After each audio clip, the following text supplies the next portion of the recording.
So आज आपण continue करतोय फायनल अकाउंट्सनी. Final accounts basically final accounts म्हणजे तुमच्या अकाउंटिंगचं फायनलायझेशन. वर्षाच्या शेवटी तुम्ही तुमचे जे अकाउंट्स असतात ते ज्यावेळेस क्लोज करता, तुमच्या क्लोजिंग एंट्री पास करता, त्यानंतर ठराविक 3 स्टेटमेंट बनतात. कुठले कुठले 3 स्टेटमेंट तुम्ही सांगू शकेल? Trading account, profit and loss account आणि बॅलन्स शीट. बरोबर सर. तसं बघितलं तर ट्रेडिंग अकाउंट हे एक स्टेटमेंट नाहीये. ट्रेडिंग अकाउंट हे ठराविक संस्थेसाठीच असतं, जे मॅन्युफॅक्चरिंग किंवा जे ट्रेडिंग मध्ये असतात ना, त्याच संस्था किंवा तेच कंपनीज किंवा तेच ऑर्गनायझेशन ट्रेडिंग अकाउंट बनवतात. Trading profit and loss account असं म्हणतात त्याला. तर ते एक प्रकारचं अकाउंट झालं. बॅलन्स शीट एक झाली आणि अजून एक स्टेटमेंट बनतं ते म्हणजे कॅश फ्लो स्टेटमेंट. ओके, तिन्ही स्टेटमेंटची नीट नावं लक्षात ठेवा. तसे तर 5 स्टेटमेंट आहेत जे इम्पॉर्टंट आहेत, बट त्यातल्या त्यात trading profit and loss account, trading account, profit and loss account दोन्ही पण त्याला एक युनिट म्हणतोय मी. बॅलन्स शीटला दुसरं युनिट. आणि cash flow statement, cash flow statement तुमच्या व्यवसायामध्ये किती कॅशची उलाढाल झाली, कॅश रोख ऍक्च्युअल पैशाची किती उलाढाल झाली. आता कॅश फ्लो स्टेटमेंट बनवणं का महत्वाचं आहे बरं? बघा, प्रत्येक व्यवसाय जो असतो तो क्रेडिट वरती चालतो, बरोबर ना? क्रेडिट वरती काम करतो आपण. सो लेट से आपण आज बॉटल मॅन्युफॅक्चरर आहे किंवा माउस मॅन्युफॅक्चर, कम्प्युटर मॅन्युफॅक्चरर. आपण कुठून ना कुठून तरी कुठल्या ना कुठल्या तरी सप्लायर कडून आपण आपले रॉ मटेरियल असेल ते परचेस करणार किंवा कुठल्या प्रकारची सर्व्हिसेस घेणार, जसं की आपण ट्रान्सपोर्ट सर्व्हिस घेतली. सो त्या केसमध्ये होतं काय की इमिडिएट पेमेंट कधीच कुठला व्यवसाय करतात बरेचसे व्यवसाय, but majority of the time होतं काय की आपण बिल जे असतं ते थोडं नंतर सेटल करतो. तो ट्रान्झॅक्शन कुठलं झाला? क्रेडिट ट्रान्झॅक्शन झालं. ओके, एकदम सिंपल. क्रेडिट ट्रान्झॅक्शन कंटिन्युअसली होत राहतात. सो क्रेडिट ट्रान्झॅक्शन मध्ये आपले पैसे जे असतात ते लगेच एक्सचेंज होत नाही. आपली कॅश एक्सचेंज जी असते किंवा मनी जो असतो आपल्या अकाउंट मधला तो लगेच एक्सचेंज होत नाही. सो इन दॅट केस आपल्याला समजा वर्षाच्या एंडिंगला तुम्ही मार्च मध्ये एखादा खूप मोठा परचेस केला किंवा सेल केला, एनी ट्रान्झॅक्शन केलं आणि तो क्रेडिटचा ट्रान्झॅक्शन असेल, तर त्या केसमध्ये तुमच्या अकाउंट मधनं ऍक्च्युअल मध्ये पैसे बाहेर जात नाही किंवा तुमच्या अकाउंट मध्ये ऍक्च्युअल मध्ये पैसे येत नाही. तुम्ही फक्त आणि फक्त बुक एंट्री करता. लेट से तुम्ही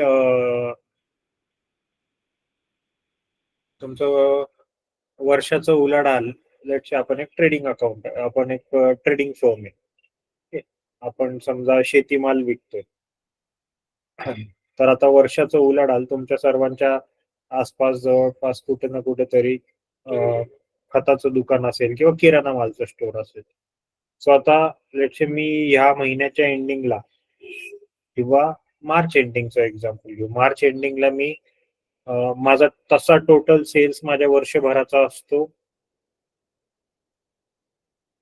लेटसे 1 कोटी रुपयापर्यंत माझा सेल्स असतो.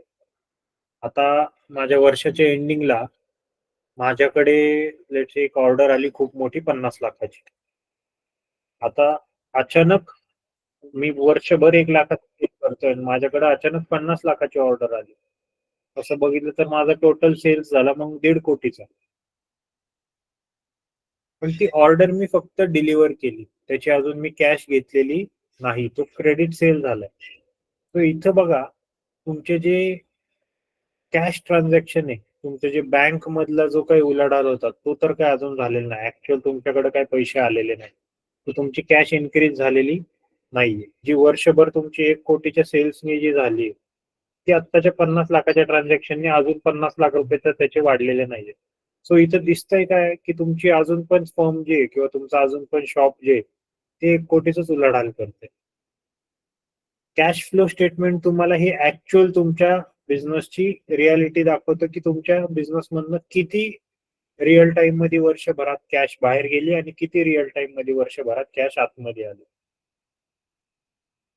आता कॅश आतमध्ये येणं आणि बाहेर जाणं हे पण वेगवेगळ्या प्रकारांनी होतं. ते आपण पुढे ज्यावेळेस आपण स्टेटमेंट इन डिटेल बघूया त्यावेळेस तुम्हाला समजेल. But for now let us focus on और लेट अस स्टार्ट विथ पहिले जे 2 ते 3 स्टेटमेंट्स आहेत. पहिलं आहे ट्रेडिंग अकाउंट. ओके, जसं आय गेस कोणी उत्तर दिलं होतं, किरणजींनी दिलं होतं की ट्रेडिंग अकाउंट हे आपलं सर्वात पहिलं इम्पॉर्टंट अकाउंट आहे. काय होतं ट्रेडिंग अकाउंट मध्ये, काय काय रेकॉर्ड केलं जातं ट्रेडिंग अकाउंट मध्ये, सांगा बरं मला, कोण सांगू शकतो? ट्रेडिंग अकाउंट मध्ये sale purchase, sales return, purchase return. बरोबर सर, सिंपल आहे. ट्रेडिंग अकाउंट मी आताच सांगितलं होतं. कोणासाठी ट्रेडिंग अकाउंट असणार आहे? तर ट्रेडिंग अकाउंट जो ट्रेड करणार, ट्रेड म्हणजे कुठल्या गोष्टीमध्ये, एक तर तुमचा, जसं आता मी उदाहरण दिलं, किराणा मालाचं दुकान असेल किंवा तुमचं काही ना काहीतरी प्रॉडक्ट बिझनेस आहे, तुमच्याकडे इन्व्हेंटरी राहतील किंवा तुमचं मॅन्युफॅक्चरिंग बिझनेस आहे, तर तुमचं ट्रेडिंग अकाउंट बनणार. आयदर मॅन्युफॅक्चररचं किंवा ट्रेडरचं ट्रेडिंग अकाउंट बनतं. त्याचं नावच ट्रेडिंग आहे. मॅन्युफॅक्चरिंग मध्ये तुम्ही ट्रेड करता किंवा जर का तुम्ही ट्रेडिंग करत असाल तर गुड्स तुम्ही खरेदी विक्री करता. आता इन दिस केस तुम्ही ट्रेडिंग अकाउंट बनवणार. त्याच्यात कुठले कुठले खर्च येणार? एक तर तुम्ही परचेस करताय ते सगळं काही खर्च लिहिणार. तुमचं विक्री करून सेल्स मधून जे काही उत्पन्न होईल ते पण तुम्ही ट्रेडिंग अकाउंट मध्ये पहिलं रेकॉर्ड करणार. सो तुमचा जो सेल्स आहे तुमच्या फॉर्मचा, हा कुठं रेकॉर्ड होतो? तर हा ट्रेडिंग अकाउंट मध्ये रेकॉर्ड होतो. लेट्स से सर माझं मी एक साधा सर्व्हिस प्रोव्हायडर आहे, मग माझं कुठं रेकॉर्ड होईल सगळे मी सर्व्हिस प्रोव्हाइड केलेले माझं उत्पन्न? कोणी सांगू शकेल का? तुम्ही बॅलन्स शीट्स बघितल्या असतील, रिअल लाईफ बॅलन्स शीट्स. जुन्या पद्धतीने जसं 11वी-12वीला होतं तसं कधीच नसतात बॅलन्स शीट्स. चेंज झालेलं आहे सगळं फॉर्मॅट. 2013ला कंपनीज ऍक्ट चेंज झाला त्यावेळी सगळे फॉर्मॅट चेंज झाले. शेड्यूल 3 नुसार तुमची बॅलन्स शीट बनती किंवा तुमचं जे कोऑपरेटिव्ह जे कुठले पण ऑर्गनायझेशन आहेत तर त्यांचे फॉर्म्स आहेत, नमुने आहेत. फॉर्म एन, ऐकले का हे? Yes, anyone? फ्रॉम एनचं ऐकलेलं. कोणता sir form? N form N कशाचा आहे? ते रेग्युलर जे 11वी-12वीला असतं फॉर्म एनचं नाही का, ट्रेडिंग करण्याचं म्हणजे. नाही, फॉर्म एन जो आहे तो बॅलन्स शीट आहे. फॉर्म एन मध्ये बॅलन्स शीट आहे तुमची. तसं तर कोऑपरेटिव्ह मध्येच हे फॉर्म्स आहेत. So form an he balance sheet चा फॉर्मॅट आहे. असं इतर पण बरेचसे आहेत. ठीक आहे, एनिवे. सो त्या फॉर्मॅट नुसारच आता बॅलन्स शीट्स बनतात तुमच्या. तुमच्या ज्या बॅलन्स शीट्स आहेत याच्यात स्पेसिफिक हेड क्रिएट केले जातात. मग त्या हेड मध्ये ते स्पेसिफिक खर्च टाकला जातो किंवा नॉट जस्ट बॅलन्स शीट, सगळ्या काही स्टेटमेंट्स मध्ये, फायनान्शियल स्टेटमेंट्स मध्ये ठराविक हेड बनवून त्या हेडच्या अंडर तो एक्सपेंडिचर रेकॉर्ड केला जातो. सो काय काय कसे कसे हे आपण आता इथं बघणार आहे.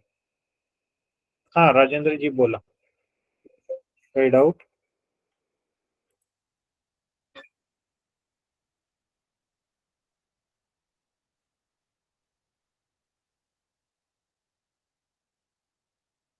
हॅलो, ठीक आहे, मी स्क्रीन शेअर करतोय.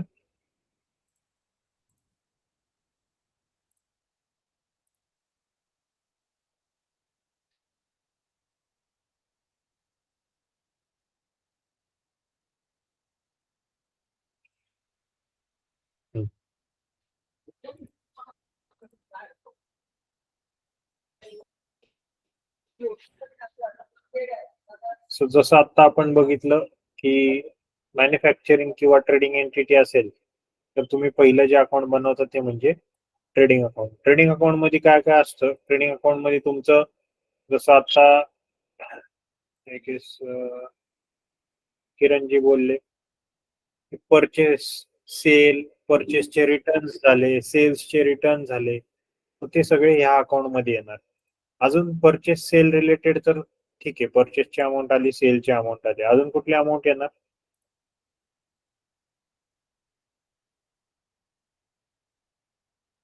सी जे डायरेक्ट एक्सपेंडिचर असतात ना, आता तुम्ही म्हणणार सर डायरेक्ट एक्सपेंडिचर काय? डायरेक्ट एक्सपेंडिचर म्हणजे असा खर्च जो तुम्ही ती जी वस्तू आहे त्या डायरेक्टली त्या वस्तूवरतीच करता. जसं की फॉर एक्झाम्पल आता तुमची फॅक्टरी आहे, त्या फॅक्टरीमध्ये जी तुमची लाईन ऑफ प्रोडक्शन आहे त्या लाईन ऑफ प्रोडक्शन वरती जो काम करणारा मजूर आहे त्याचे जे वेजेस आहेत, वेजेस ओके, किंवा त्याचा जो लेबर खर्च आहे तो डायरेक्ट लेबर खर्च झाला. का? कारण की ते प्रॉडक्ट बनवण्यासाठी तो व्यक्ती तिथे डायरेक्टली उपस्थित आहे आणि तो त्या प्रॉडक्ट वरती काम करतोय. सो तो झाला डायरेक्ट एक्सपेंडिचर. इनडायरेक्ट एक्सपेंडिचर असेल असं वाटतं का? डायरेक्ट जर आहे तर इनडायरेक्ट पण असेल कुठेतरी. तो एक्सपेंडिचर कुठे येत असेल?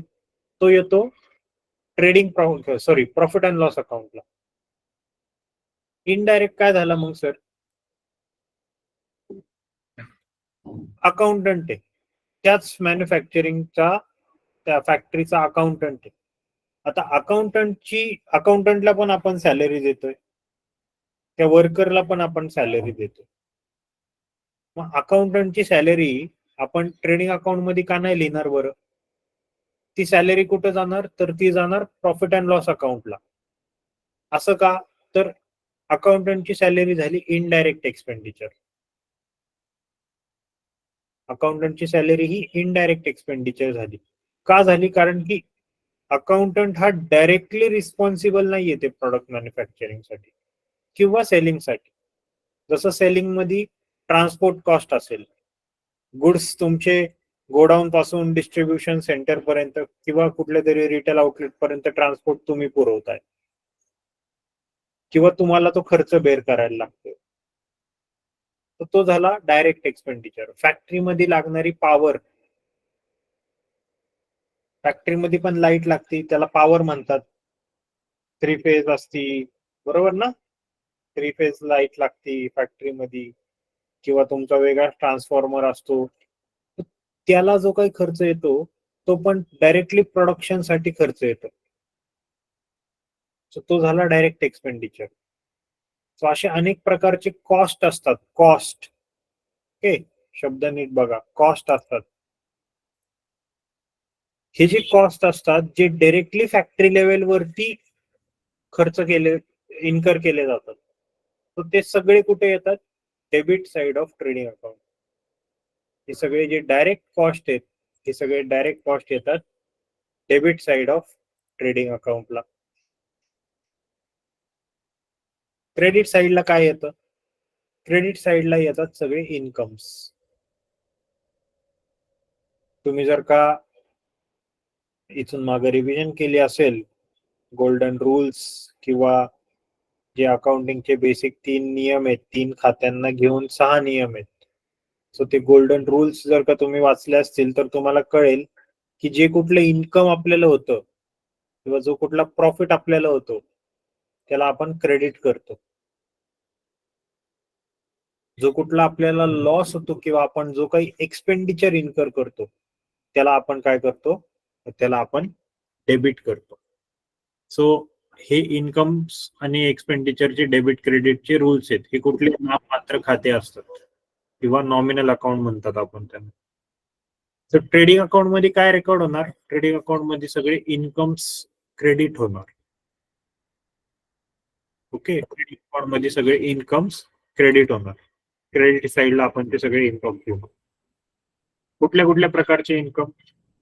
सेल्स, कमिशन जर का मिळालं तुम्हाला त्या सेल्स वरती तर ते कमिशन पण तिथे येणार. का? कारण की ते डायरेक्टली प्रॉडक्टच्या रिलेटेड गोष्ट आहे, प्रॉडक्ट रिलेटेड इन्कम आहे. सो ते बाय प्रॉडक्ट सेलिंग वगैरे असेल, सो त्याच्याने जे काही इन्कम मिळतं ते इन्कम. सो हे सगळं कुठे येतं? क्रेडिट साईडला येतं, ट्रेडिंग अकाउंट. आता ट्रेडिंग अकाउंटचे इन्कम्स, ट्रेडिंग अकाउंटचे एक्सपेंडिचर हे जर का आपण बॅलन्स केले, म्हणजे इन्कम मधून एक्सपेंडिचर घालवले, तर मग आपल्याला काय उरतं? तर आपल्याला उरतो तो असतो ग्रॉस प्रॉफिट किंवा ग्रॉस लॉस. ग्रॉस प्रॉफिट किंवा ग्रॉस लॉस. ग्रॉस प्रॉफिट कशाला म्हणतात?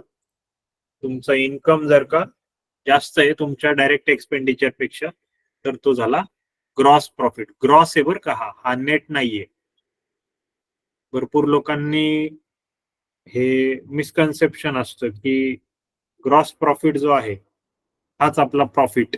प्रॉफिट म्हणजे काय? तर किती खर्च आला बनवायला हे बघा आणि लगेचच्या लगेच, म्हणजे फॉर एक्झाम्पल सगळ्यात सिंपल एक्झाम्पल देतो तुम्हाला.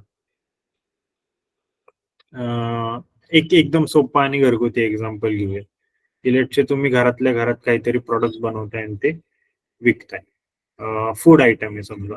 आता फूड आयटम मध्ये तुम्ही काय करणार? तुम्हाला मटेरियल किती लागलं, ओके, हे सगळं काही जमा करणार. तुम्हाला त्याचा खर्च तुम्ही त्याचा सगळा रेकॉर्ड करणार आणि तुम्हाला सेलिंगला समजा तुम्हाला जाऊन कुठे दुकानात सेल करायला लागला तर त्या दुकानाचं भाडं बिडं हे सगळं असेल.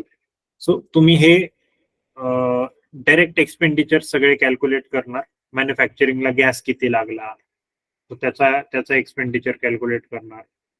तुम्ही ते सेल केल्यावरती त्या प्रॉडक्ट मधनं जेवढे इन्कम येईल त्याच्यातून हा एक्सपेंडिचर फक्त जो कॅल्क्युलेट केलाय तो मायनस करणार आणि उरतं काय तुमचं, तर तुम्ही म्हणता प्रॉफिट उरला.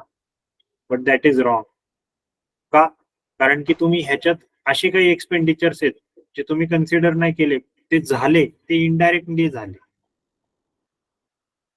कुठल्या प्रकारचे एक्सपेंडिचर? जसं की फॉर एक्झाम्पल आता तुम्ही घरात लाईट लावली, जी घरात लाईट आहे, आता लाईटचा वापर करता, त्या लाईटचा वापर तुमच्या प्रॉडक्ट बनवायला होत नाही का? सो तो पण होतो. सो तो पण झाला इनडायरेक्ट एक्सपेंडिचर.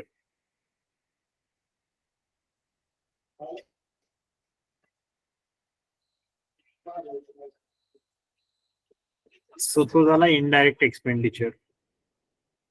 किंवा अजून इनडायरेक्ट एक्सपेंडिचरचे प्रकार सांगायचे झाले तर लेट्स से तुम्ही त्या प्रॉडक्टच्या ऍडव्हर्टाइजमेंटसाठी काही पोस्टर्स बनवले. तर आता प्रॉडक्टसाठी तुम्ही ऍडव्हर्टाइजमेंट करता आणि त्या ऍडव्हर्टाइजमेंटसाठी तुम्ही जे काही एक्सपेंडिचर करता तो झाला इनडायरेक्ट एक्सपेंडिचर. तो तुमच्या डायरेक्टली प्रॉडक्ट वरती काम करतो का तो एक्सपेंडिचर? नाही. So that is indirect expenditure. राहू द्या नंतर क्लास घेतला ना मी थोड्या वेळ.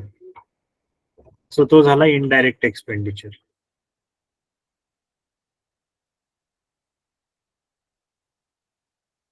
आता इनडायरेक्ट एक्सपेंडिचर हा ट्रेडिंग अकाउंट मध्ये येत नाही. इनडायरेक्ट एक्सपेंडिचर कुठे येतो? हा प्रॉफिट अँड लॉस अकाउंट मध्ये येतो. तर तुम्हाला ट्रेडिंग अकाउंट मधून काय मिळणार? फक्त ग्रॉस प्रॉफिट. ट्रेडिंग अकाउंट का बनवायचं बरं? ग्रॉस प्रॉफिट किंवा ग्रॉस लॉस मिळणार. तो ट्रेडिंग अकाउंट बनवायचे काही स्पेसिफिक इम्पॉर्टंट पॅरामीटर्स आहेत, किंवा ट्रेडिंग अकाउंट तर जनरली फायनान्शियल स्टेटमेंट आहे म्हणून बनवायचं आहे. बट ट्रेडिंग अकाउंट मधनं घ्यायचं काय? आपण ट्रेडिंग अकाउंटचं इंटरप्रिटेशन कसं करायचं? तर तुम्हाला जो काही डायरेक्ट एक्सपेंडिचर तुम्ही इन्कर करताय प्रॉडक्ट वरती, सो तो डायरेक्ट एक्सपेंडिचर तुमच्या ग्रॉस प्रॉफिटच्या किती पर्सेंट आहे हे तुम्हाला रेशो काढता येतो. सी आज तुम्ही जर का प्रॉडक्ट बिझनेस मध्ये आहेत, हे तुम्हाला जे अकाउंटिंग मी शिकवतोय हे सगळं एक जनरल अकाउंटिंग आहे. म्हणजे तुम्ही एक नॉर्मल बिझनेसच्या पॉईंट ऑफ व्ह्यूने जर का विचार केला तर त्या पॉईंट ऑफ व्ह्यूने अकाउंटिंग आहे. तर हे अकाउंटिंग समजणं आधी सुरुवातीला गरजेचं आहे, सो दॅट तुम्ही कोऑपरेटिव्ह अकाउंटिंग ज्यावेळेस करणार त्यावेळेस कोऑपरेटिव्ह अकाउंटिंग ज्यावेळेस शिकणार त्यावेळेस तुम्हाला ते लिंक लागली पाहिजे. कोऑपरेटिव्ह अकाउंटिंग म्हणजे याचा अर्थ असा नाही की कोऑपरेटिव्हचं वेगळं आहे आणि ह्याचं वेगळं आहे. ते आता फक्त आपली ऑर्गनायझेशन वेगळी आहे, ती गव्हर्न वेगळ्या लॉनी केली जाते, पण रूल्स तर सगळे नॉर्मल एका बिझनेस सारखेच असतात. सो इथं तुम्हाला ट्रेडिंग अकाउंट मधनं तुमच्या डायरेक्ट एक्सपेंडिचर तुमच्या ग्रॉस प्रॉफिटचा किती टक्के हे तुम्हाला समजून येईल. तुमचा परचेसेस आणि एक्सपेंडिचर मधला रेशिओ किती होतोय ते समजून येईल. तुमच्या सेल्सचा आणि तुमच्या डायरेक्ट एक्सपेंडिचरचा किती तुमचा रेशिओ आहे ते समजून येईल. सी रेशिओज पण इम्पॉर्टंट आहेत काढणं. तुम्ही आज म्हणजे आज हे ज्यावेळेस अर्थशास्त्र ज्यावेळेस मी इकॉनॉमिक्स शिकवतो त्यावेळेस ह्या फार इम्पॉर्टंट टर्मिनॉलॉजीज असतात की इकॉनॉमीज ऑफ स्केल म्हणतो आम्ही. म्हणजे आज बघा, आज तुम्ही समजा एखादा बिझनेसचं उदाहरण द्या मला कोणी पण, जो घरगुती चालू करू शकतो आपण. येस लेडीज, मला लेडीज कडनं आन्सर पाहिजे स्पेसिफिकली. असं कुठला बिझनेस आहे लेडीज जो तुम्ही घरगुती चालू करू शकता? येस, भरपूर आहेत ना, 1-2 लेडीज आहेत. सुरक्षा मॅडम आहेत, विनीता पाटील आहेत, मनाली भोईर मॅडम आहेत. येस लेडीज, कॅमेरा चालू करा.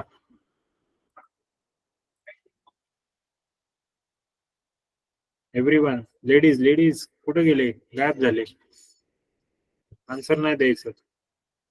जाऊ दे, दत्ताजी तुम्ही द्या आन्सर. एखादा व्यवसाय सांगा जो आपण घरातनं चालू करू शकतो.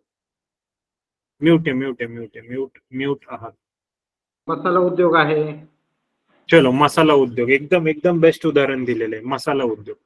आता ज्यावेळेस मसाला उद्योग आपण घरातून चालू करतो त्यावेळेस होतं काय, थोडं म्यूट करा प्लीज सचिनजी.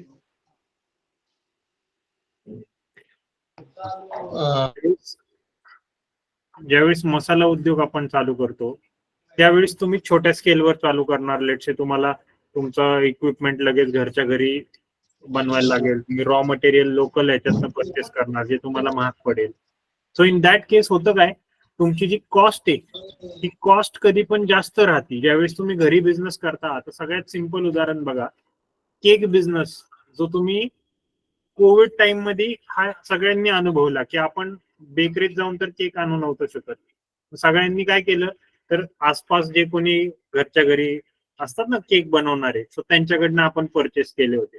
ते केक स्वस्त होते का महाग होते हो? तुमच्या मॉन्जिनीज मध्ये एक 300 रुपयाचा केक मिळायचा, त्याच्याच बदल्यात जर का घरगुती कोणाचा केक घेतला, होममेड केक, तर तो स्वस्त भेटतो का महाग भेटतो? स्वस्त स्वस्त भेटतो. अहो, तो महाग असतो ऍक्च्युली. घरी जे बनवतात त्यांना मटेरियल जे असतं ते लोकल ह्याच्यातनं परचेस करायला लागतं.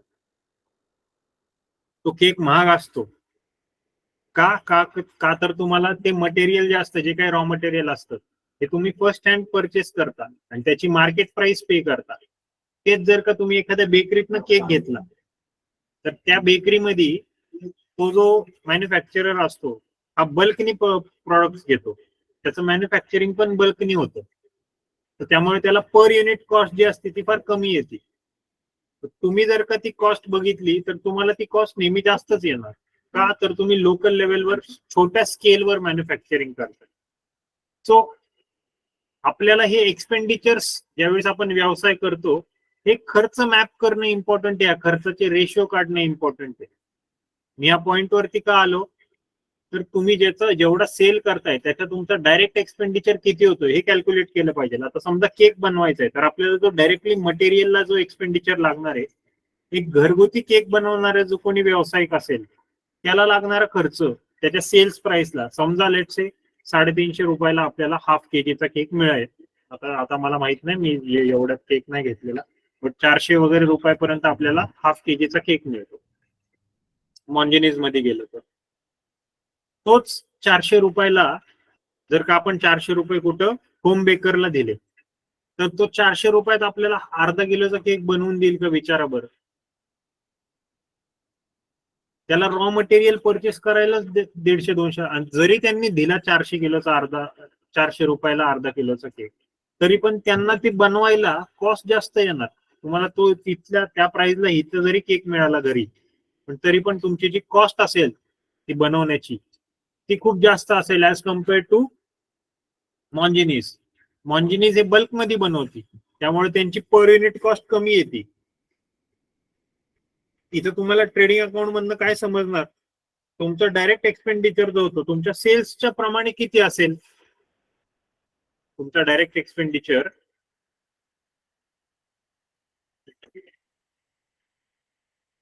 तुमचा डायरेक्ट एक्सपेंडिचर हा तुमच्या सेल्सच्या कंपॅरिझन मध्ये किती आहे हे तुम्हाला रेशिओज काढता येतील ट्रेडिंग अकाउंट वरून, किंवा तुमचं जे ग्रॉस प्रॉफिट होते ते ग्रॉस प्रॉफिट तुमच्या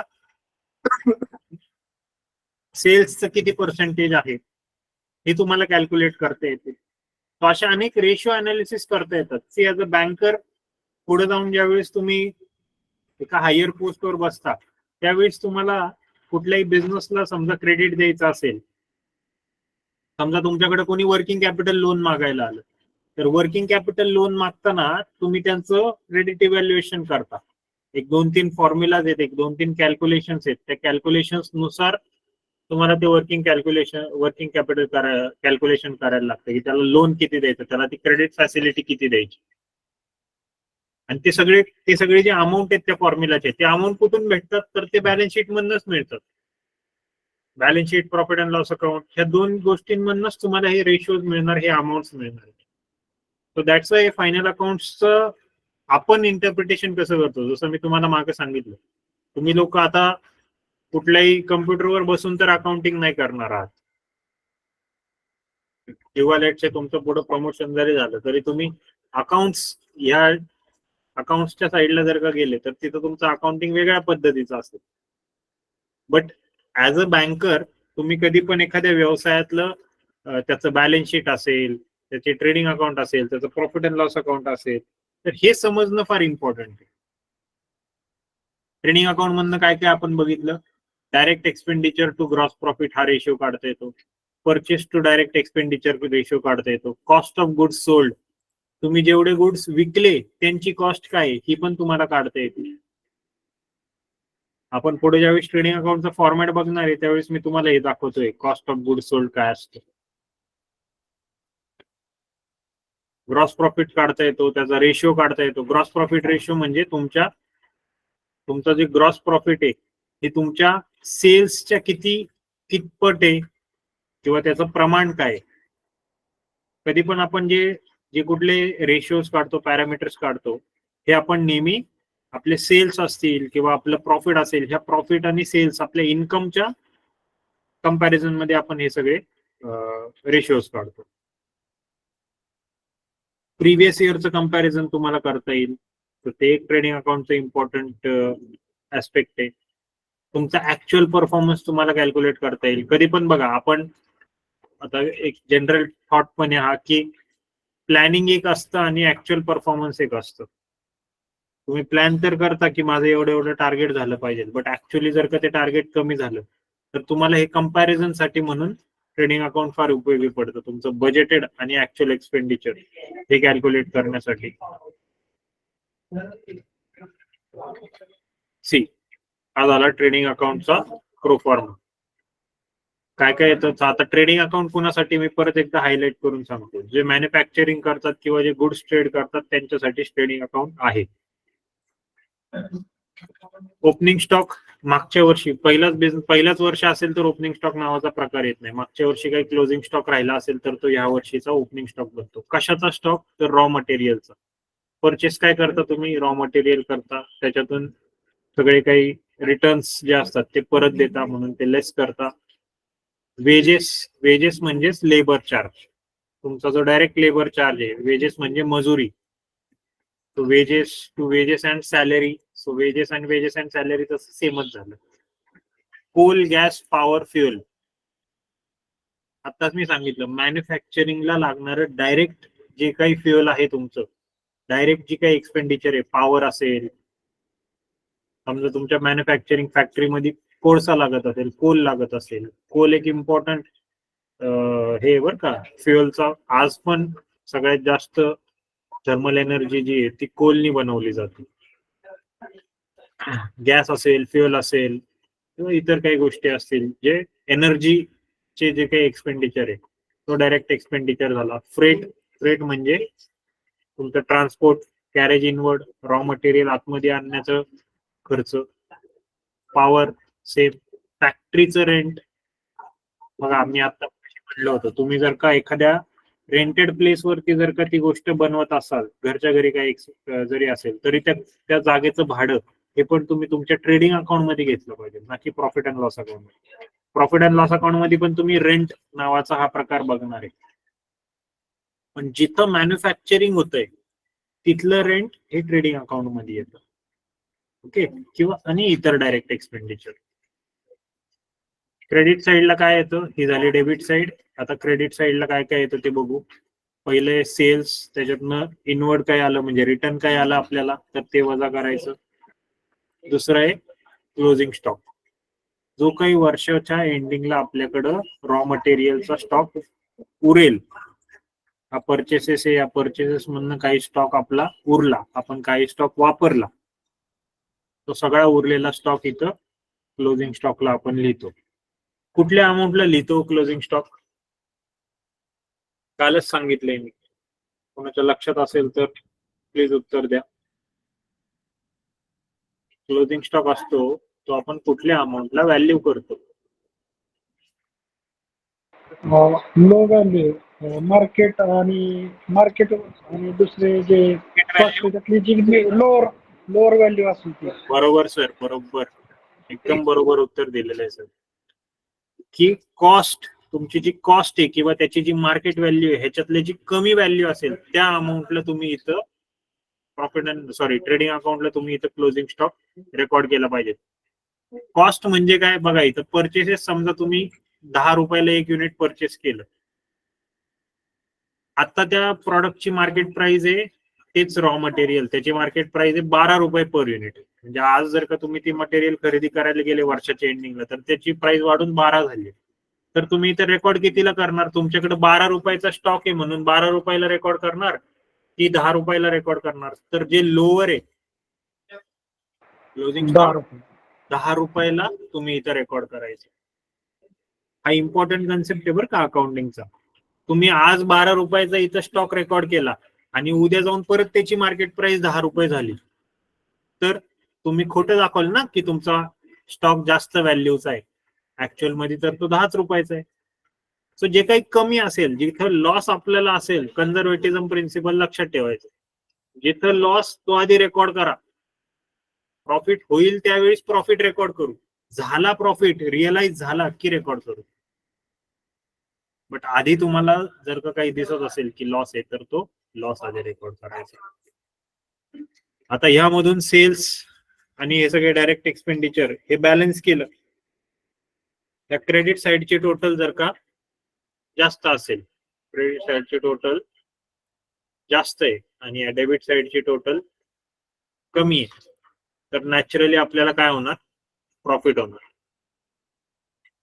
आपल्याला होणार प्रॉफिट. हा प्रॉफिट ग्रॉस प्रॉफिट राहील. ग्रॉस प्रॉफिट आपण ट्रेडिंग अकाउंटच्या डेबिट साइडला लिहू, जो नेट प्रॉफिट मध्ये प्रॉफिट अँड लॉस अकाउंट मध्ये ट्रान्सफर करायचं. तेच जर का बॅलन्सेस ह्याची टोटल जास्त असेल, एक्सपेंडिचरची टोटल जास्त असेल आणि इन्कम्स जे आहेत ते आपले कमी असतील, तर आपल्याला काय होईल, तर आपल्याला होईल ग्रॉस लॉस. आणि तो ग्रॉस लॉस जो आहे तो प्रॉफिट अँड लॉस अकाउंटच्या डेबिट साइडला आपण रेकॉर्ड करायची. सिंपल आहे, समजते. ट्रेडिंग अकाउंट बेसिक आहे, समजते. कुणाला काही डाऊट आहे ट्रेडिंग अकाउंट मध्ये? बघा, जे पतसंस्थेत आहेत, जे बँकेत आहेत, जे बऱ्यापैकी कुठल्याही व्यवसायाचं ट्रान्झॅक्शन बघतायत, त्यांच्यासाठी हे समजणं फार इम्पॉर्टंट आहे. आज तुम्ही तुमचा मेजर पोर्शन जो आहे तुमचा क्रेडिट जो घेतो तुमच्याकडनं, तुमच्या बँकेचा म्हणा किंवा कुणाचाही म्हणा, तुम्ही व्यवसायात दुसरीकडे कुठे जरी गेले, तर तुमचा मेजर पोर्शन जो असणार आहे कस्टमर बेस, तो असणार आहे दुकानदार, बरोबर, किंवा कोणीतरी मॅन्युफॅक्चरिंग करतंय, घरगुती व्यवसाय चालू केला, त्याचं ट्रेडिंग अकाउंट बनणार आहे. त्याचा जो चार्टर्ड अकाउंटंट असेल तो त्याचं ट्रेडिंग अकाउंट बनवून देणार आहे.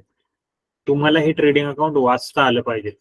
उद्या जर का तुम्हाला बँकिंग बिझनेस मध्ये राहायचंय, ऍज अ बँकर तुम्ही ज्यावेळेस काम करता त्यावेळेस तुम्हाला हे बेसिक त्याचं मॅन्युफॅक्चरिंग कसं होतंय, त्याला काय खर्च येतोय, हे समजणं फार इम्पॉर्टंट आहे.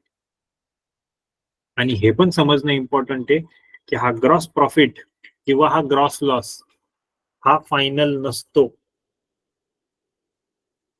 तुम्हाला ग्रॉस प्रॉफिट झाला म्हणजे तुमची संस्था प्रॉफिट मध्ये नाही.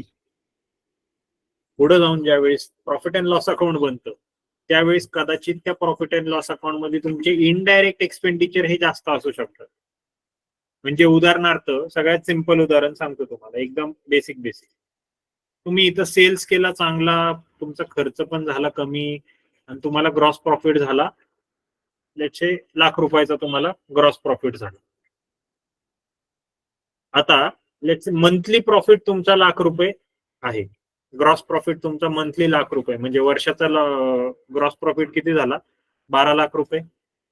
आता तुम्ही ठरवलं तुमच्या व्यवसायात तुम्ही डायरेक्टर आहात किंवा मॅनेजर आहात. मी माझ्या व्यवसायातून सॅलरी किती घेईल, तर मला महिन्याला ₹1,00,000 सॅलरी पाहिजे. आता ती सॅलरी इथं नाही येणार, as a manager as a director इथं नाही येणार, ती येणार प्रॉफिट अँड लॉस अकाउंट मध्ये. इनडायरेक्ट एक्सपेंडिचर येतो तुमच्या व्यवसायाचा. का? तुम्ही ऍज अ डायरेक्टर थोडी ना काही काम करताय त्याच्यात काम तर दुसरे कोणीतरी करतंय किंवा मशीन बेस्ड काम असेल. बट तुम्ही काय म्हणले, मी ऍज अ मॅनेजर किंवा मी ऍज अ डायरेक्टर, मी या व्यवसायाचा व्यवस्थापक आहे, तर मी या व्यवसायातून मी सॅलरी किती घेणार? ₹1,00,000 सॅलरी घेणार मी पर मंथ. आता मला सांगा, तुम्हाला ग्रॉस प्रॉफिट झालाय 12,00,000चा, तुम्ही जगाला 12,00,000 ओरडून सांगितले आणि इथं अकाउंटिंग करताना ज्यावेळेस तुम्ही नेट प्रॉफिट काढसाल, ज्यावेळेस आपल्या ह्याच्यातून प्रॉफिट अँड लॉस अकाउंट मधून, प्रॉफिट अँड लॉस अकाउंट वरती येतं, हे बघा प्रॉफिट अँड लॉस अकाउंट मध्ये आले, तुम्ही इथं ग्रॉस प्रॉफिट लिहिला 12,00,000चा, ग्रॉस प्रॉफिट लिहिला ₹12,00,000 आणि ही जी सॅलरी आहे या सॅलरी मध्येच तुमचा ₹12,00,000 खर्च झाला. सॅलरी मध्ये तुमचा ₹12,00,000 खर्च झाला. घ्या, नेट प्रॉफिट राहतोय का काही? कुठं गेलं नेट प्रॉफिट? इथं नेट प्रॉफिट काय राहील का? नेट प्रॉफिटच नाही राहणार काही. At the end of the day तुमच्या व्यवसायाने प्रॉफिटच नाही कमवलं. का? तर तुमचा इनडायरेक्ट एक्सपेंडिचर भरपूर झालाय. किंवा सॅलरी न घेता, समजा असं सॅलरी नाही घेतली बट ₹12,00,000 ग्रॉस प्रॉफिट झाला होता आणि लेट्स तुमच्या संस्थेला कुठल्या ना कुठल्या तरी कारणाची पेनल्टी बसली आणि त्या पेनल्टी मध्ये तुमचे ₹15,00,000 गेले. त्या पेनल्टीमुळे तुम्हाला किती पैसे द्यायला लागले? ₹15,00,000 तुम्हाला त्या पेनल्टी मधनं द्यायला लागले. उलट तुम्ही ह्या वर्षी जे जनरेट केलं ₹12,00,000 ते तर द्यायलाच लागले, माझ्या कॅश मधनं अजून मला ₹3,00,000 द्यायला लागले. तो इथं काय झाला? तुमचा 3,00,000चा लॉस झाला. तुमच्या 3,00,000चा लॉस झाला. सो ग्रॉस प्रॉफिट कमवून पण आपल्याला लॉस होऊ शकतो. सो व्यवसायाचं हे एक लक्षात ठेवायचं की बॉटम लाईन जी असती, कधी पण आम्ही आता फायनान्सच्या लँग्वेज मध्ये हे फार युज्युअल टर्म आहे, व्यवसायाची टॉप लाईन कधीच नाही बघायची, व्यवसायाची बॉटम लाईन बघायची. टॉप लाईन म्हणजे काय? तर टॉप लाईन म्हणजे तुमचा हा सेल्स. टॉप लाईन म्हणजे तुमचा हा सेल्स आणि बॉटम लाईन म्हणजे काय? बॉटम लाईन म्हणजे तुमचं नेट प्रॉफिट. बॉटम लाईन म्हणजे तुमचा होणारा हा नेट प्रॉफिट. बघा सगळ्यात खाली आहे ना बॉटम लाईन. येते का थोडं लक्षात? झोपले काय सगळे? कॅमेरा चालू करा जरा, कॅमेरा चालू करा. मी आता काय काय बोललो जरा लक्षात येऊ दे, बघू बरं काय कोणाला काय समजलंय, किती समजलं. रणजितजी सांगा बरं, काय बॉटम लाईन काय आणि टॉप लाईन काय?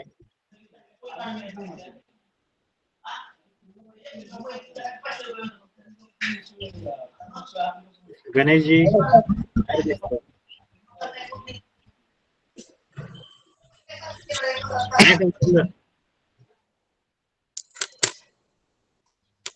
काय बोललो मी आता? Bottom line, top line.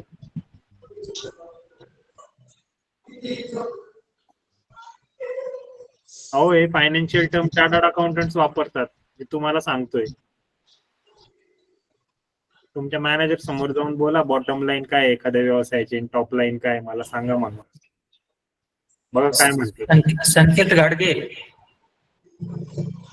इकडे बघा तरी सेशन कडे, तुमचं लक्षही नाही, तुम्ही तुमच्याच कामात आहेत.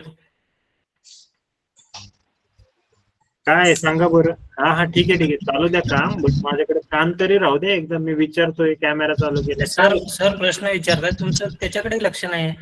नाही ठीक आहे मला सांगा फक्त, कोणी पण सांगा बॉटम लाईन काय. मला जे रेग्युलर चेहरे आहेत ते माहिती आहेत काय उत्तर देणार आहेत. मला थोडेसे असे चेहरे माहिती आहेत की जे उत्तर कधी देत नाहीत शक्यतो. स्वामीजी सांगा बरं काय बॉटम लाईन काय आणि टॉप लाईन काय. बॉटम लाईन म्हणजे काय, सीमारेषा कुठली सीमारेषा. कोण देत होतं उत्तर, काही समजलं नाही उत्तर कोण देत. बापरे, झोप तर एकदम डोळ्यावर आलेली आहे, काम भरपूर होते. काय सोमेशजी काय बरं बॉटम लाईन, एखाद्या व्यवसायाची बॉटम लाईन काय असते ते बघा. कॅमेरा बंद करून गायब. हे बघा तुम्ही सगळे इथं भेटणार आहात आम्हाला 14 तारखेला. तुम्ही इथं ऑनलाईन स्क्रीन थ्रू तुम्ही आमच्यापासून कितीही पळा, इथे एकदा समोर आले की जे काही तुमचा चिट्टा गिट्टा आहे सगळा ओपन होणार आहे. समोरासमोर तर पळून नाही जाऊ शकत, कोर्सचा फी तर भरली आपण, त्यामुळे कंपनीची नेट इन्कम म्हणजे sir bottom line. Yes sir, yes कंपनीतील बाज. मला एक उत्तर भेटलं, बाज झालं. मला जरा दुसऱ्यांना विचारू द्या. मला माहितीये कोण लोक अलर्ट राहतात आणि कोण नाही राहत. येस, अजून कोण देऊ शकेल. गणेशजी तर काय फिरतायत मस्त पैकी. येस, अजून कोण देऊ शकेल. मॅडम आले होते आता. हा आहेत. मॅडम काय सांगा बरं, टॉप लाईन काय व्यवसायाची. रेव्हेन्यूज आणि ग्रॉस सेल्स. हा संकेतजी समजलं, तुम्हीच देऊन टाकले दोन्ही उत्तर. सर आता विचार लक्ष तुम्ही ऐकतोय. हा नाही कसं असतं, ऐकताय तुम्ही थोडस मला फक्त रिस्पॉन्स लागतो की बाबा हा समोरून बघतोय माणूस. थोडं सगळ्यांनी अटेंटिव्ह राहा. म्यूट केलं तरी चालेल. अटेंटिव्ह राहा, कारण की हे बघा तुम्हाला अकाउंट्स, मला अपेक्षा नाहीये की तुम्ही उद्या जाऊन लगेच फायनल अकाउंट्स बनवा, अजिबात नाही. पण फक्त बेसिक आहे ना, एक बॅलन्स शीट किंवा एक प्रॉफिट अँड लॉस अकाउंट तुम्हाला दिलं. मी तुम्हाला क्लासच्या सुरुवातीला सांगितले, तुम्हाला जी संस्था आवडतीये तुमची बँक घ्या आणि तुमच्या बँकेचा प्रॉफिट अँड लॉस अकाउंट, तुमच्या बँकेचा बॅलन्स शीट रोज वाचा, रोज न चुकता रोज वाचा. एखादी दुसरी कंपनी घ्या तुम्ही. आता तुमच्यातले बरेच जण असतात काही ना काहीतरी धुरंधर, शेअर मार्केटमध्ये इकडे तिकडे काही ना काहीतरी उलाढाला करणारे भरपूर जण असतील, आहे ना. आता जी कंपनी आवडतीये ती कंपनी उचला, त्याचं फायनान्शियल स्टेटमेंट्स बघा. आता मार्च 2024 साली जे काही एंड झालेलं आहे ते फायनान्शियल स्टेटमेंट्स उचला आणि कंपल्सरीली रोज इथं येईपर्यंत 14 तारखेपर्यंत रोज एक स्टेटमेंट वाचायचे. त्याच्यातलं ABCD काही नाही कळू द्या, बट रोज उचलून वाचा. होईल तेवढा तरी होमवर्क होईल. बेसिक असाइनमेंट देतोय.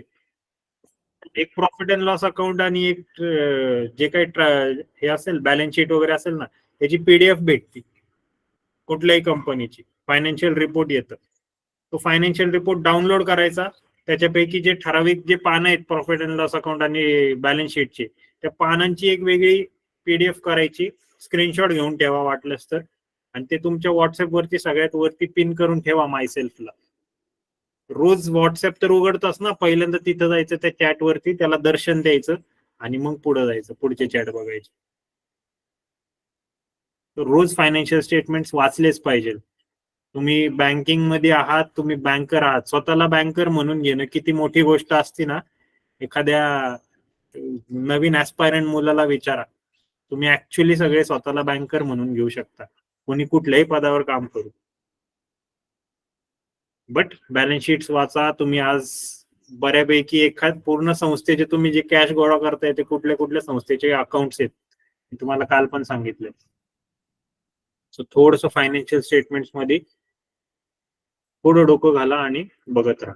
चलो, थोडासा फायनल पार्ट राहिलाय तो आपण कम्प्लीट करू. सो एकदा आपलं ट्रेडिंग अकाउंट बनवून झालं की ते मग येतं कुठे येतं, प्रॉफिट अँड लॉस अकाउंट मध्ये येतं पुढं. प्रॉफिट अँड लॉस अकाउंट मध्ये काय काय होतं, जसं मी आता सांगितलं, इनडायरेक्ट एक्सपेंडिचर रेकॉर्ड होतात. इनडायरेक्ट एक्सपेंडिचर्स म्हणजे काय, की असे खर्च, असे एक्सपेंडिचर्स जे तुमच्या प्रॉडक्टशी डायरेक्टली रिलेटेड नाहीये. आता तुम्ही समजा एखाद्या पोस्टेज किंवा ईमेल एक्सपेंडिचर, तुमच्या फोनचं बिल असेल, ओके, टेलिफोन बिल, स्टेशनरीचं एक्सपेंडिचर असेल, तुमच्या ऑफिसमध्ये अकाउंटंटला लागणारी, ऑफिस डेस्कला लागणारी स्टेशनरी आहे, हा खर्च काय डायरेक्ट एक्सपेंडिचर नाहीये, हा इनडायरेक्ट एक्सपेंडिचर आहे. तुमचे टॅक्सेस, तुम्ही टॅक्स भरता, तर तो काय इनडायरेक्ट एक्सपेंडिचर आहे. रिपेअर्स करता, आता तुमच्या ऑफिस मधल्या फॅनचा जो काही रिपेअर होतो तो पण ऑफिस एक्सपेंडिचर आहे. तो काय तुमच्या प्रोडक्शनशी काही रिलेटेड आहे का, तर तो प्रोडक्शनशी रिलेटेड नाही, तो सगळा इनडायरेक्ट एक्सपेंडिचर आहे. हा, ज्यावेळेस तुमची सर्व्हिस बेस्ड आहे, जसं आता तुम्ही सगळे बँकमध्ये बसले आहात, आता तुमच्या बँकेचं प्रॉफिट अँड लॉस अकाउंट बनतं फक्त.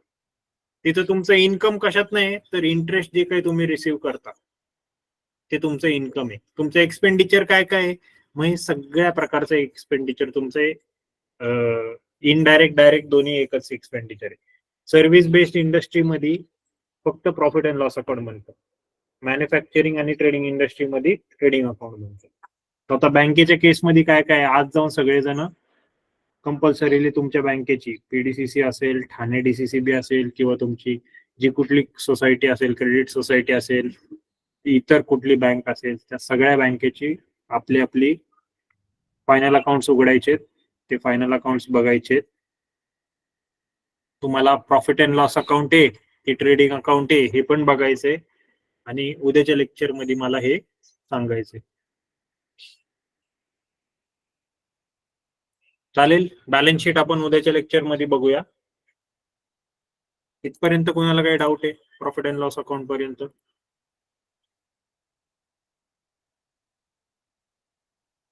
येस, बरेचशी काही डाऊट नाही? ठीक आहे, डाऊट नाही बघा, नाही म्हणताना विचार करा. मला नाही म्हणले इथं पेपर मध्ये, तिथं बॅलन्स शीट कुठली आणि प्रॉफिट अँड लॉस अकाउंट कुठला हेच नाही समजत आहे. असं नको व्हायला. थोडस घरी जाऊन तुम्ही अभ्यास करा. मी तुम्हाला परत एकदा रिक्वेस्ट करतोय सगळ्यांना, मटेरियल दिलेलं आहे तुम्हाला, त्या मटेरियलचा पुरेपूर वापर करा. गणपती येत आहेत, त्या गणपती समोर पूजेला ठेवा, रोज पूजा आणि रोज उघडून वाचा. आरती बरोबर ते झालं की लगेच ते उघडायचं, बघायचं चॅप्टर काय बोललंय बाबा. ओके, चालेल. पुढचं सेशन वैभव सर घेतील.